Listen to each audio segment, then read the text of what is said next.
Hello, naitwa Dr. Majid. Karibuni tena katika darasa letu la Sayansi Afya Podcast, na hii ni Season 3, Episode 2. Leo katika darasa letu tutakuwa tunajadili kuhusu maambukizi ya bakteria katika mfumo wa upumuaji. Karibuni sana. Infection au maambukizi katika mfumo wa upumuaji ni magonjwa ya hatari sana. Na ukiangalia kati ya magonjwa 10 ambayo yanasababisha hatari zaidi kwa afya ya binadamu, magonjwa katika mfumo wa upumuaji yanachukua nafasi za juu sana. Kwa mfano, ugonjwa wa tuberculosis ambao umekuwepo tangu mwaka 1882 mpaka sasa umesababisha madhara kwa watu wengi zaidi kwa mwaka. Kwa mfano, watu milioni 10 wataugua ugonjwa wa kifua kikuu, na kati ya watu hao watu milioni 1.3 watakufa kutokana na complications za ugonjwa huu wa kifua kikuu, ambao huo unapatikana katika magonjwa ya kuambukiza katika mfumo wa upumuaji. Ukiachana ugonjwa wa kifua kikuu, ugonjwa kama pneumonia unasababisha madhara zaidi kwa watoto na wazee. Ugonjwa huu wa pneumonia unasababisha vifo zaidi ya milioni 2.5 kwa mwaka kulingana na ripoti za Shirika la Afya Duniani za mwaka 2023. Na kati ya vifo hivyo asilimia kubwa zaidi ni vifo vya watoto wachanga na watoto ambao wana umri chini ya miaka 5. Kwa hivyo magonjwa haya ya mfumo wa upumuaji yana hatari sana kwa afya ya binadamu, na ndio maana tutakuwa ni vyema zaidi kuyatanguliza kati ya magonjwa ambayo tutajadili katika mfumo wa upumuaji yanayoambukizwa na pathogen au infectious agents. Tumeona tuanze na magonjwa yanayosababishwa na bakteria. Kwa kuanzia, kuna stage 4 au hatua 4 ambazo vimelea vinachukua au vinapitia kuingia katika na kusababisha madhara katika mwili wa binadamu katika mfumo wa upumuaji. Hatua ya kwanza ni entry, hatua ya pili ni colonization, hatua ya tatu ni inflammation, na hatua ya 4 ni dissemination. Sasa hizi hatua zinakwenda hivyo zilivyo. Hatua ya kwanza ni entry. Vimelea vitaingia kupitia puani, kama mtu anapumua hewa ambayo inakwenda vimelea infectious agents ambazo zimetoka kwa mtu mwingine au kwa mnyama. Kwa mfano kwa zoonotic diseases, bakteria hao ina maana wataingia kupitia pua, wataingia kwenye nasal cavity, wataingia kwenye pharynx, larynx, watashuka kwenye trachea, bronchi, bronchioles mpaka kwenye alveoli, kule kwenye vifuko vya kubadilishia hewa. Sasa wakishaingia kwenye mfumo wa upumuaji, aidha kwenye hizi njia za hewa au vifuko vya kubadilishia hewa, kwanza kabisa wanachotakiwa kukifanya ni colonization. Colonization ni kuongezeka au kuwa wengi zaidi. Sasa wanakuwa wengi pale ambapo kinga au defense mechanism, uwezo wa mwili kujikinga unakuwa umeshuka au unakuwa ni kidogo. Kwa hivyo wanaweza overpower mfumo wa defense na wakawa wengi, na tumezungumza kwamba madhara hayo hutokea zaidi kwa watoto changa, wazee au watu ambao kinga mwili inakuwa imeshuka. Basi madhara hayo yanakuwa makubwa kwa sababu katika hatua hii au namna hiyo colonization ni nyepesi. Basi baada ya kuwa wengi, kinachofuata hapo ni inflammation. Sasa inflammation ni pale ambapo mwili unakuwa unachechamaa na kujaribu kujibu mashambulizi yanayotokana na hizi infectious agents. Na katika kufanya hivyo, mwili utatengeneza, katika response mwili utatengeneza kitu inaitwa cytokine. Sasa cytokine itakuwa released, ikiachiwa na kuingia katika maeneo mbalimbali ya mfumo wa upumuaji. Sio tu itaharibu bakteria, itaharibu tishu ambazo zimekuwa infected na bakteria, lakini pia inaweza ikaharibu tishu ambazo hawaja infected na bakteria. Na hiyo hali ya kuchechamaa inaongezeka kiasi kwamba katika mwili sasa kinachofuatia mbele ni edema au pulmonary edema. Hasa pulmonary edema ni maji yanatuama katika njia za hewa pamoja na vifuko vya kubadilishia hewa, na haya maji yanavyotuama humo, hiyo fluid au maji yanavyotuama humo yanasababisha hivi vijidudu viendelee kuzaliana na kuendelea kukomaa na kucolonize maeneo mengi zaidi. Sasa hii inasababisha pia hali ya upumuaji inakuwa ni ngumu, lakini hali ya hewa kuweza kupita, kuingia na kutoka inakuwa ni ngumu katika maeneo mbalimbali. Haya maji yanaanza yakiwa ni maji tu kawaida, baadaye yanaweza yakabadilika kwa jinsi ambavyo vijidudu vinakuwa vinaendelea kuzaliana na kufa, na seli zinaendelea kufa katika maeneo hayo. Yanaweza kubadilika na kuanza kuwa mazito. Yanapokuwa mazito zaidi, yanaweza kusababisha mpaka baadhi ya njia za hewa zinaziba, baadhi ya vifuko vya kubadilishia hewa vinaziba. Na mwisho wa siku kutokea hapo na vijidudu vimeshakuwa vingi au bakteria wameshakuwa wengi, basi wanaweza wakasambaa wanaanza kusambaa sehemu mbalimbali za mapafu na mfumo wa upumuaji, na inawezekana pia wakasambaa mpaka sehemu zingine. Kwa mfano kama ugonjwa wa TB huwa unaanzia kwenye mapafu ambao tunaita pulmonary TB, lakini unaweza ukasambaa mwili mzima na ukasababisha kitu inaitwa disseminated TB au miliary TB au systemic TB. Lakini pia ugonjwa wa pneumonia unaweza ukaanzia kwenye mapafu lakini kutokana na kwamba vimelea au bakteria wanaosababisha pneumonia wanaweza kaingia kwenye damu, wanaweza kusambaa mwili mzima na kusababisha septicemia au sepsis. Kwa hiyo hiyo ndo hatua ya mwisho ya dissemination. Ugonjwa unakuwa umetapakaa na kwenda sehemu zingine, unaweza kuingia kwenye mfumo wa mzunguko wa damu, unaweza kuingia kwenye mifumo mingine kutokana na vijidudu hivyo au bakteria hao wanavyoweza kushambulia mwili. Tukianzia juu kuanzia kwenye njia ambapo bakteria hao wanaingia mpaka kufikia kwenye larynx, kuanzia kwenye bakteria wanapoingilia kwenye pua, kwenye nasal cavity, yani kwenye jumba la pua kwenda mpaka kwenye pharynx na larynx, ambapo hiyo ni upper respiratory system au sehemu ya juu ya mfumo wa upumuaji. Bakteria wanaosababisha madhara hapa au wanaosababisha infection hapa wengi ni Streptococcus pyogenes, Klebsiella, Haemophilus influenza, Moraxella catarrhalis. Hawa ni bakteria wanaosababisha madhara katika mfumo wa upumuaji wa juu.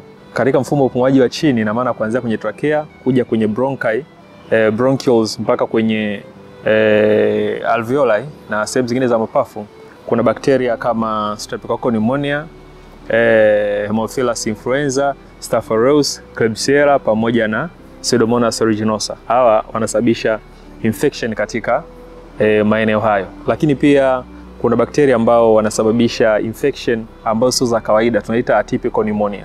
Hawa bakteria ni kama Mycoplasma, Chlamydia pamoja na Legionella pneumonia. Lakini pia kuna bakteria ambao wanasababisha ugonjwa wa kifua kikuu au tuberculosis, ambayo hii ni tofauti na pneumonia lakini inaleta madhara katika mfumo wa upumuaji. Huu ni ugonjwa hatari sana ambao unasababishwa na bakteria aina ya acid fast bacilli, anaitwa Mycobacterium tuberculosis. Kwa hivyo ni baadhi ya vimelea au bakteria ambao wanasababisha madhara katika mfumo wa upumuaji au kusababisha infectious diseases katika mfumo wa upumuaji. Magonjwa haya ya kuambukizwa katika mfumo wa upumuaji yanakuwa na dalili mbalimbali. Lakini kwa kuanzia, magonjwa kama pneumonia au aina mbalimbali za pneumonia huwa yanajionesha kwa kikohozi. Mtu anaweza akawa na kikohozi, anaweza akawa na homa, anapata shida ya kupumua, kifua kinabana, kifua kinauma, lakini pia anakuwa anatoka na kamasi, na pua zinakuwa zinaziba au zinajaa makamasi.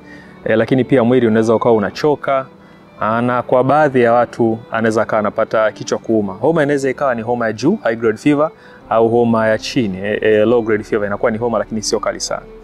Lakini kuna dalili za hatari. Unapoona mtu amekuwa na kikohozi ambacho kinatoa makohozi ambayo yanakuwa yana rangi tofauti na makohozi ya kawaida, makohozi yanakuwa yana damu, hizi ni dalili za hatari za ugonjwa wa pneumonia. Kama ni mtoto mdogo ukaona kwamba anapata homa kali mpaka anapata degedege, anapata homa kali mpaka anapoteza fahamu, mwili unakuwa unaishiwa nguvu, ananyongea kabisa, hizo ni dalili za hatari zaidi za ugonjwa wa pneumonia. Ukiachana na ugonjwa wa pneumonia, kuna ugonjwa wa TB ambao una dalili kama hizo za pneumonia, lakini zinakuwa zimekwenda kwa muda mrefu, labda kama zaidi ya wiki 2.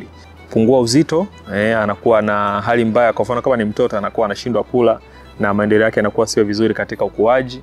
Lakini pia anaweza akawa na homa za mara kwa mara, zinakuwa haziishi, homa ambazo anazipata zinakuwa haziishi. Lakini pia anaweza akawa anatoka jasho sana usiku ana sweat sana. Lakini pia anaweza akawa na kikohozi ambacho na makohozi mazito, na sometimes anaweza akawa na kohoa damu, au kwa jina jingine tunaita hemoptysis. Mtu akiwa na dalili hizi au baadhi ya dalili hizi, ni vyema kuwahi haraka, kufanya utaratibu wa kuwahi haraka kwenda hospitali ili kufanya utaratibu wa kuonana na daktari, kuchunguzwa na daktari, wataalamu wa afya, kuweza kufanya vipimo na kupata matibabu, aidha ni maambukizi ya infection, bakteria za kawaida au ni tuberculosis. Vyote hivi vinatakiwa kutibiwa na wataalamu wa afya.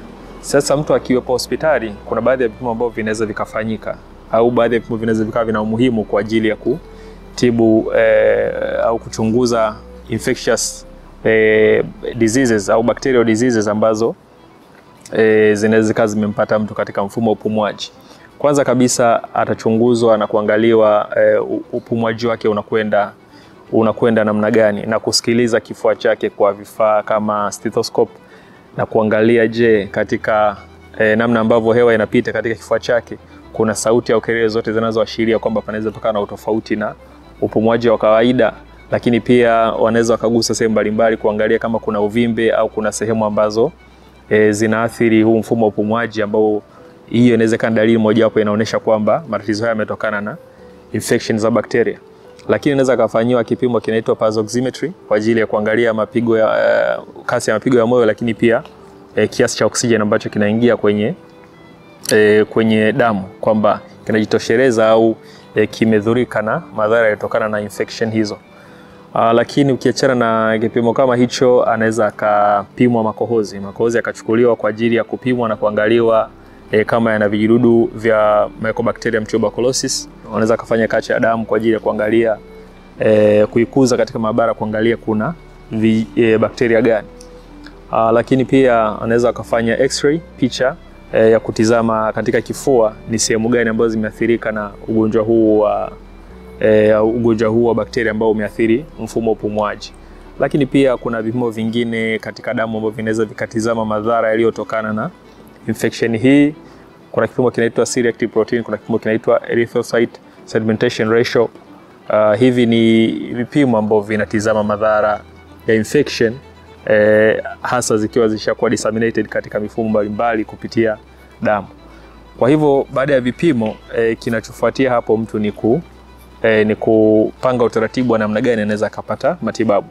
Sasa magonjwa ya bakteria kawaida yanatibiwa na dawa ambazo kwa kuanzia zinaweza zikawa dawa za kumeza au za kunywa, sawa. Lakini ikiwa hali yake ni mbaya zaidi, anaweza kapewa dawa ambazo zinachoma kwenye mishipa ya damu kwa ajili ya kufanya kazi haraka zaidi. Kati ya hizo dawa anaweza kapewa dawa ambazo zinapunguza homa na maumivu, lakini pia anatakiwa kupewa dawa ambazo zinatibu infectious agent bacteria ambao wamesababisha ugonjwa huo. Na kwenye hizi dawa ndo tunazungumzia, ukiachana dawa za kutuliza homa na maumivu, ndo tunazungumzia antibiotics. Dawa zinaitwa antibiotics. Hizi dawa antibiotics ziko za aina mbalimbali na zinafanya kazi kwa namna mbalimbali tofauti. Lakini hizi antibiotics za kutibu pneumonia kawaida zinaitwa antibiotics hivyo hivyo. Ila za kutibu ugonjwa wa TB tunaita anti-TB. Hizi dawa zinatofautiana kabisa, na namna ambavyo zinafanya kazi na namna zinavyotolewa iko tofauti.